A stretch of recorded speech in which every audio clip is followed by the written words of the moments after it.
तो चलिए शुरू कर रहे हैं। System of particles and rotational motion. इसमें सबसे पहले हम लोग पढ़ेंगे सिस्टम ऑफ पार्टिकल्स, है ना। सिस्टम ऑफ पार्टिकल्स क्या होता है, सिस्टम ऑफ पार्टिकल्स वो समझते हैं। सपोज हमारे पास अभी तक जो मोशन हो रहा था, मोशन का एनालिसिस था, वो केवल और केवल एक या मैक्सिमम दो पार्टिकल्स का था। ठीक है, कोलिजन भी हुआ, so it was of two particles. लेकिन अब जो हम लोग पढ़ने जा रहे हैं उसमें सिस्टम ऑफ पार्टिकल्स, मतलब बहुत सारे पार्टिकल्स हो सकते हैं। एक पार्टिकल हो गया, दूसरा पार्टिकल हो गया, तीसरा पार्टिकल हो गया, ये वन, इसका मास कुछ होगा तो m1 होगा, इसका मास m2 होगा, इसका मास m3 होगा। तो ये इस तरह का जो सिस्टम होता है इसको सिस्टम ऑफ पार्टिकल्स कहते हैं। अब ये जो सिस्टम ऑफ पार्टिकल्स है, इनका इंडिविजुअली मोशन तो होगा ही एक सिंगल पार्टिकल की तरह, लेकिन कुछ इसके प्रॉपर्टीज हैं जो ये कंबाइंडली शो करते हैं। उसके बारे में हम लोग पढ़ेंगे सिस्टम ऑफ पार्टिकल्स में। तो कंबाइंडली क्या शो करते हैं उसको समझने की कोशिश करें। समझिए ध्यान से, अगर हमने ये तीन बॉडीज को एक सिस्टम ऑफ पार्टिकल्स माना है तो इसमें एक टर्म हम डिफाइन करते हैं, एक्सटर्नल फोर्स। क्या डिफाइन करते हैं? External force. What is this force?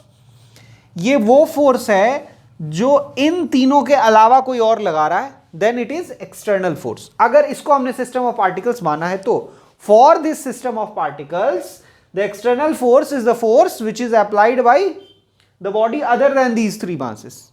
इन तीनों बॉडीज को छोड़कर जो भी इस पे फोर्स लगाएगा वो एक्सटर्नल फोर्स होगा। उसी तरह से इंटरनल फोर्स एक टर्म डिफाइन करते हैं। इंटरनल फोर्स क्या हो गया? तो इंटरनल फोर्स जो इंडिविजुअली ये आपस में एक दूसरे पे लगा रहे हैं, they are called internal forces. ठीक है, इंटरनल फोर्सेस केवल सिस्टम ऑफ पार्टिकल्स के लिए ही अप्लाई कर सकते हैं। जैसे कम से कम दो पार्टिकल हो तभी हम कह सकते हैं इंटरनल फोर्स। नहीं तो एक बॉडी है उसमें इंटरनल फोर्स का कोई कॉन्सेप्ट नहीं हो सकता है ना। अपार्ट फ्रॉम कि वो उसके अंदर टेंशन डेवलप हो या नॉर्मल रिएक्शन इस तरह का कुछ डेवलप हो तो वो एक अलग बात है। लेकिन एक बॉडी पे इंटरनल फोर्स जो है वो तभी हम लोग डिफाइन कर सकते हैं जब हम लोग एक सिस्टम ऑफ पार्टिकल्स की बात करते हैं। जैसे आपको याद होगा कोलिजन के केस में दो बॉडीज थी, तो आपस में जो वो दोनों एक दूसरे पे फोर्स लगाती हैं, they are considered as internal force. तो आपस में जो ये फोर्स लगाएंगे उसको इंटरनल फोर्स कहेंगे, बाहर से जो फोर्स लगेगा उसको एक्सटर्नल फोर्स कहेंगे। अब इसके बाद हम लोग एक और बहुत ही इंपॉर्टेंट टर्म डिफाइन करते हैं and that is called centre of mass. That is called centre of मास। ये बहुत ही इंटरेस्टिंग पॉइंट है। Centre of mass is a very very interesting point, बहुत ही इंटरेस्टिंग पॉइंट है। ये एक्चुअली में मास नहीं होता है, ये एक पोजीशन है, एक लोकेशन है। जैसे ये तीन पॉइंट अगर आपस में मूव करते हैं, ठीक है, इस पे हो सकता है ये फोर्स लग रहा हो, ये लगा रहा हो, इधर कुछ फोर्स है ना, कुछ ये लगा रहा हो, कुछ ये लगा हो, कुछ एक्सटर्नल लग रहा हो, तो उस पर कुछ नेट एक्सटर्नल फोर्स हो गया, नेट फोर्स हो गया। इस पे इसका नेट फोर्स, इस पे लगने वाला नेट फोर्स F2 नेट हो गया, है ना। इसमें इंटरनल फोर्सेस भी शामिल हैं और एक्सटर्नल फोर्सेस भी शामिल हैं। और इस पे भी लग गया F3 नेट, इसमें भी इंटरनल फोर्सेस भी शामिल हैं और एक्सटर्नल फोर्सेस भी शामिल हैं। ठीक है, तो ये तीन नेट फोर्स हमने दिखाए इन तीन बॉडीज पे। सेंटर ऑफ मास वो लोकेशन है, ये एक ऐसा लोकेशन है जिस लोकेशन पे हम लोग entire mass of the system assume करते हैं कि कॉन्सेंट्रेटेड है। Entire mass of the system is concentrated, entire mass is concentrated. ये ऐसा लोकेशन है जहां पे सारा मास को हम लोग कॉन्सेंट्रेटेड अज्यूम करते हैं। दूसरा क्या है? दूसरा है उस पे all the forces are applied, all the forces are applied, सारे फोर्स अप्लाई कर दिए। All the forces are applied, सारे फोर्स अप्लाई कर दिए। तो हमने पूरा मास उस पर कॉन्सेंट्रेटेड मान लिया, सारा फोर्स उस पर अप्लाई कर दिया, तब इसका जो मोशन होगा, उस लोकेशन का, उस पॉइंट का जो मोशन होगा, पॉइंट का मोशन वो same as centre of mass का मोशन होगा, और सेंटर ऑफ मास का मोशन मतलब बेसिकली इसके अंदर एक ऐसा पार्टिकल, एक ऐसा पॉइंट है जो ऐसे एक्ट कर रहा है एज इफ आपने उस पॉइंट पे आप यहां पे इस पूरे डायग्राम को यहां पे मैं फिर से बना रहा हूं, लेकिन इस बार इंडिविजुअल पार्टिकल्स नहीं, बीच में एक पॉइंट ले लिया जिसका हमने मास m1 plus m2 plus m3 रखा, और इस पे हमने इन तीनों का नेट फोर्स लगा दिया। एक F1 नेट इधर लग गया, ठीक, उसी तरह से F2 नेट इधर लग गया, देखो जैसे लग रहा है उसी तरह लगा रहा हूं, है ना। F2 नेट ऐसे लग गया और F3 नेट ऐसे लग गया। तो ये पार्टिकल जैसे मोशन करेगा ना, बिल्कुल वैसे ही हमारा सेंटर ऑफ मास मूव करेगा। तो हमारा सेंटर ऑफ मास बिल्कुल वैसे मूव करता है as if at that point entire mass of the system is concentrated and all the forces acting on the system is assume to be applied. मान लेते हैं कि वहां पे सारे मास कॉन्सेंट्रेटेड हैं और सारे मास पे लगने वाले सारे फोर्सेस को भी हम लोग वहां पे लगा देते हैं। तो एज अ रिजल्ट अगर एक कोई पार्टिकल होता जिसका मास m1 plus m2 plus m3 होता और उस पे ये तीनों फोर्सेस लग रहे होते हैं, तो जैसे वो पार्टिकल मूव करेगा बिल्कुल उसी तरह से सेंटर ऑफ मास मूव करता है। तो इसीलिए सेंटर ऑफ मास का बहुत बहुत इंपॉर्टेंस हो जाता है। अगर इसके मोशन की बात करेंगे तो आगे इसके मोशन की बात भी करेंगे, आगे सब कुछ देखेंगे, पहले इतना कॉपी कर लीजिए।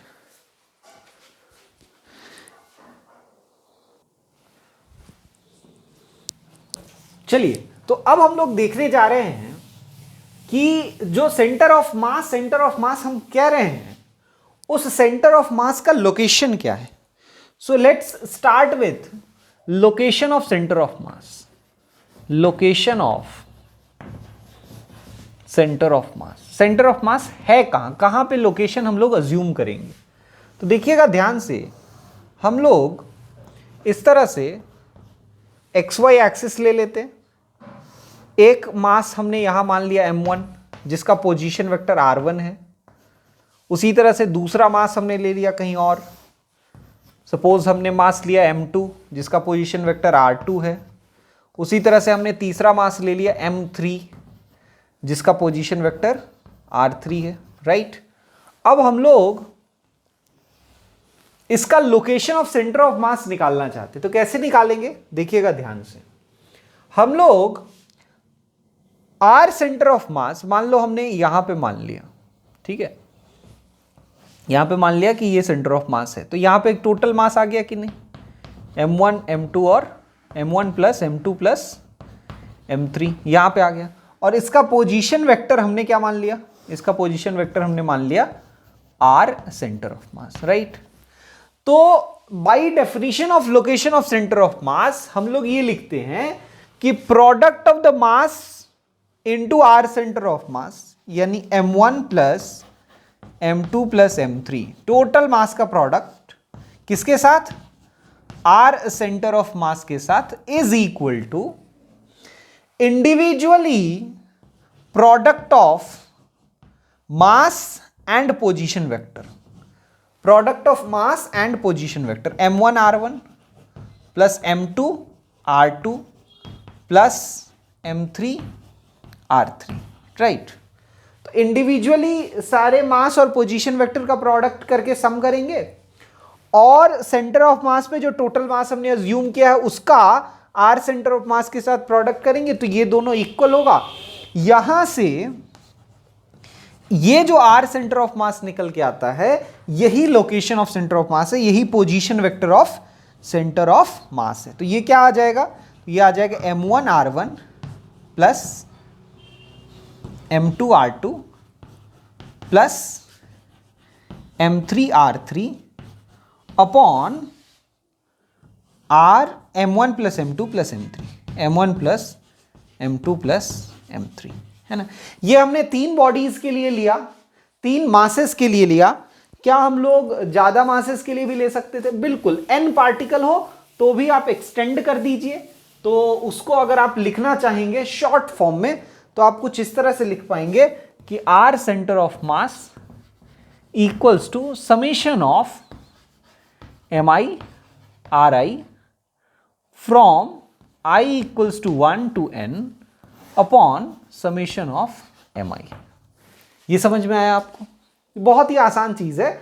मतलब आप i इक्वल्स टू 1 से लेके n तक जितने वैल्यूज रख सकते हैं वो सब रखते जाइए और एक एक करके सबको ऐड करते जाइए। मतलब 1 रखेंगे तो m1r1 मिलेगा, फिर 2 रखेंगे तो m2r2 मिलेगा, फिर 3 रखेंगे तो m3r3 मिलेगा और सबको ऐड करते जाएंगे, ऐसा n तक करेंगे।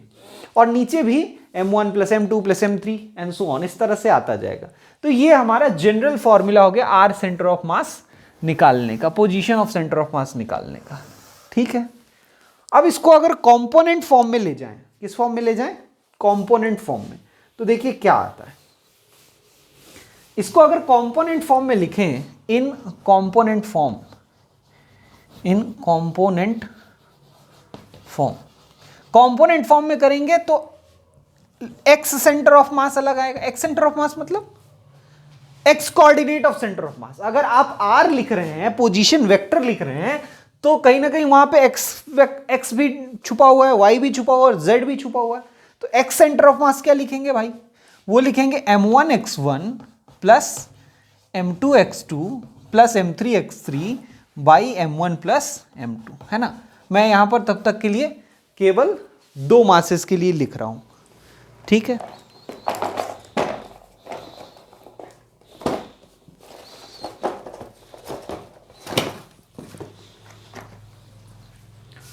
उसी तरह से अगर y सेंटर ऑफ मास लिखना हो, क्या लिखेंगे? m1y1 plus m2y2 by m1 plus m2। Component form में सारे कोऑर्डिनेट निकल गए। अगर कोऑर्डिनेट निकल जाएगा तो फिर आराम से पोजीशन वेक्टर भी निकल जाएगा।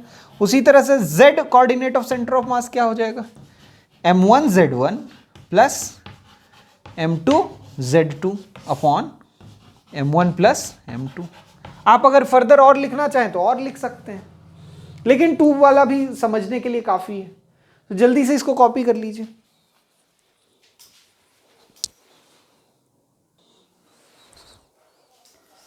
चलिए अब आगे बढ़ते हैं और इसमें कुछ स्पेशल केसेस को देखेंगे। लोकेशन ऑफ सेंटर ऑफ मास में ही कुछ स्पेशल केसेस को देखेंगे।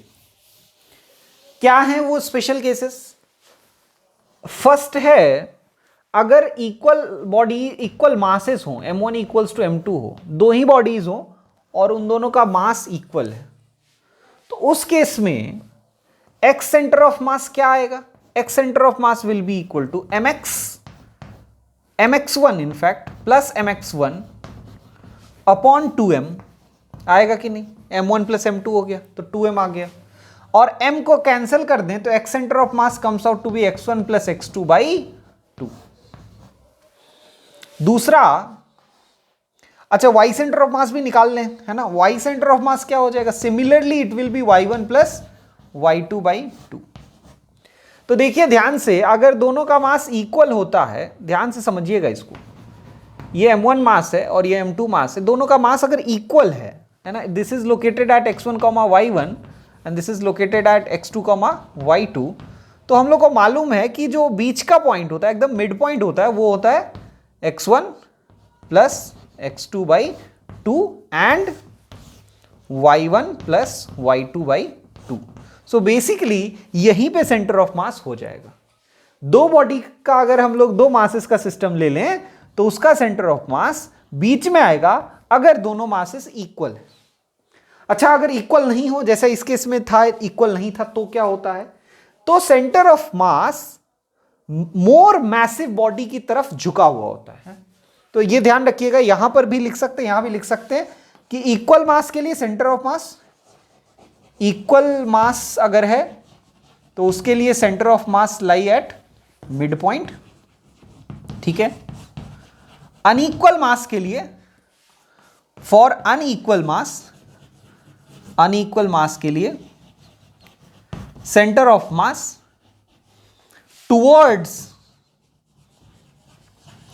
हेवियर बॉडी होता है, हेवियर बॉडी, हेवियर बॉडी की तरफ होता है। अनइक्वल मास के लिए centre of mass is towards heavier body, for equal mass centre of mass is at mid point. अगर 3 मास का सिस्टम हो तब क्या होगा, उसको भी देख लेते हैं। अच्छा, 2 मास के सिस्टम में ये वाला चीज को प्रूव कर लें, इसको प्रूव कर लेते हैं। सपोज कि हमारे पास 2 बॉडीज हैं, एक मास m1 एक मास m2, दोनों मास अलग अलग है, तो सेंटर ऑफ मास किधर भी हो सकता है, इधर भी हो सकता है, इधर भी हो सकता है, डिपेंडिंग ऑन, सेंटर पे नहीं होगा अगर दोनों मासेस इक्वल हैं, डिपेंडिंग ऑन कि किसका मास ज्यादा है वो एक की तरफ झुका हुआ हो सकता है। तो मान लो हमने इधर ही बना लिया, ये मान लो सेंटर ऑफ मास का लोकेशन है, इनके बीच का सेपरेशन अगर हम d अज्यूम करते हैं तो अच्छा इसको ओरिजिन ही मान लो, है ना, तो इसका कोऑर्डिनेट हो गया d,0। तो क्या हम बता सकते हैं कि सेंटर ऑफ मास से m1 का डिस्टेंस अगर d1 हो, सेंटर ऑफ मास से m2 का डिस्टेंस अगर d2 हो, तो d1 d2 का क्या रिलेशन है, या d1 d2 m1 m2 के टर्म्स में क्या आएगा वो बता सकते हैं, बिल्कुल बता सकते हैं। तो चलिए निकालते हैं पहले d1, क्योंकि इसका कोऑर्डिनेट ऐसे भी d1, 0 ही है। तो d1 कैसे निकलेगा, d1 is basically x coordinate of center of मास। तो d1 कैसे निकलेगा, m1 इंटू 0, क्योंकि x coordinate of m1 is 0। उसके बाद प्लस m2 इंटू d, है कि नहीं, y coordinate, x coordinate of m2 is d upon m1 plus m2। तो देखना भाई d1 क्या आ गया, d1 जो है वो m2 d by m1 plus m2 है कि नहीं। अब d2 निकालना हो तो d2 कैसे निकालेंगे भाई साहब, d2 will be equal to, d2 कैसे निकालेंगे भाई, d माइनस d1, है कि नहीं। सो d माइनस d1 यानी m2 d by m1 plus m2। तो ये किसके बराबर आ गया, m1d plus m2d minus m2d upon m1 plus m2। It is equal to, देखिए m2d कैंसिल हो गया और ये आ गया m1d by m1 plus m2, ये निकाल लिया। अब ध्यान से देखना भाई साहब, d1 निकल गया, d2 निकल गया, क्या d1 और d2 का रेशियो निकाल सकते हैं। So let's find d1 by d2, इसका रेशियो क्या निकल के आता है। अब देखिए डिनोमिनेटर सेम है, कैंसिल हो जाएगा, d सेम है, कैंसिल हो जाएगा, d1 is directly proportional to m2 और d2 is directly proportional to m1। तो d1 by d2 equals to m2 by m1 आ गया। अब देखना भाई साहब, m2 अगर ज्यादा है तो d1 ज्यादा होगा, m2 ज्यादा है तो d1 ज्यादा होगा, m1 कम है तो d2 कम होगा। और अगर d2 कम है इसका मतलब है कि सेंटर ऑफ मास झुका हुआ है m2 की तरफ। मतलब ये हमने प्रूव कर दिया कि for unequal masses center of mass is tending towards और is tilted towards heavier body, center पे नहीं होके वो हेवियर बॉडी की तरफ होगा। जल्दी से कॉपी कर लीजिए।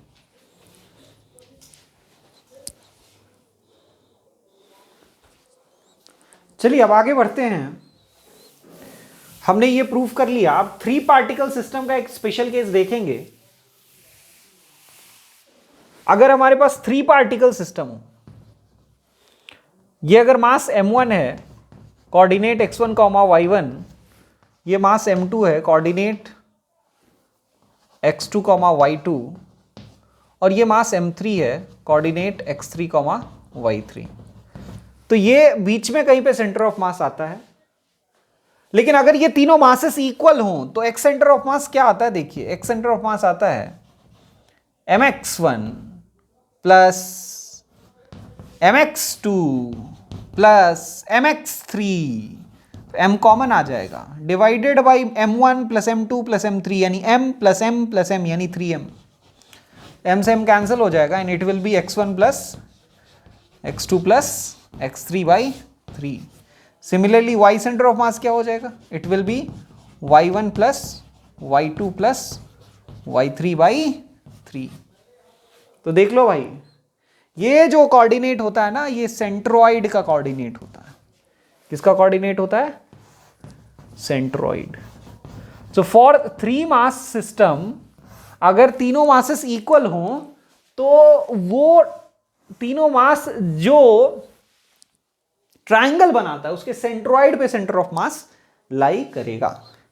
चलिए अब हम लोग नेक्स्ट पार्ट की तरफ बढ़ते हैं, जिसमें हम लोग देखेंगे कि किस तरह से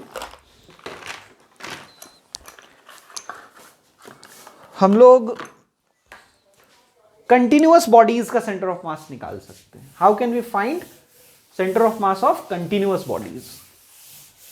सो next topic is centre of mass of continuous bodies. Continuous bodies का सेंटर ऑफ मास क्या होगा? सपोज कि हमारे पास एक कॉन्टिन्यूअस बॉडी है,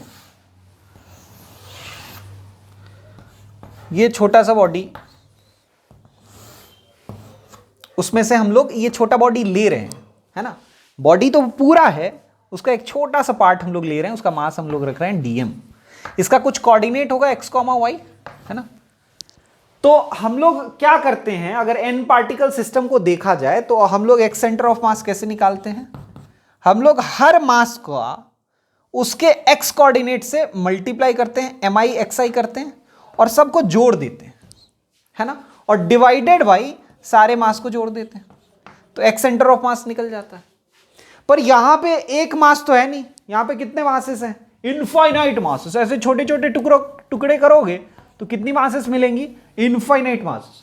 तो अगर इनफाइनाइट मास है तो उसको हम लोग ऐसे समीशन नहीं कर सकते हैं, तो हम लोग इंटीग्रेशन करते हैं, तो इंटीग्रेशन में कन्वर्ट कर देते हैं और mi की जगह इंडिविजुअल मास जो होगा वो dm ले लेंगे, छोटा मास, और उसका x कोऑर्डिनेट से मल्टीप्लाई कर देंगे, dm इंटू एक्स का x कोऑर्डिनेट पूरे बॉडी के लिए इंटीग्रेट कर देंगे और नीचे dm को इंटीग्रेट कर देंगे, x सेंटर ऑफ मास आ गया। उसी तरह से y सेंटर ऑफ मास निकालना हो, क्या करेंगे? इंटीग्रेशन ऑफ dm, मास ले लिए, इंटू उसका y coordinate divided by integration of dm। यहां से y सेंटर ऑफ मास निकल जाएगा कॉन्टिन्यूअस बॉडी का। तो हम लोग कंटिन्यूअस बॉडी का सेंटर ऑफ मास निकालेंगे, पर उससे पहले आप इतना कॉपी कर लीजिए।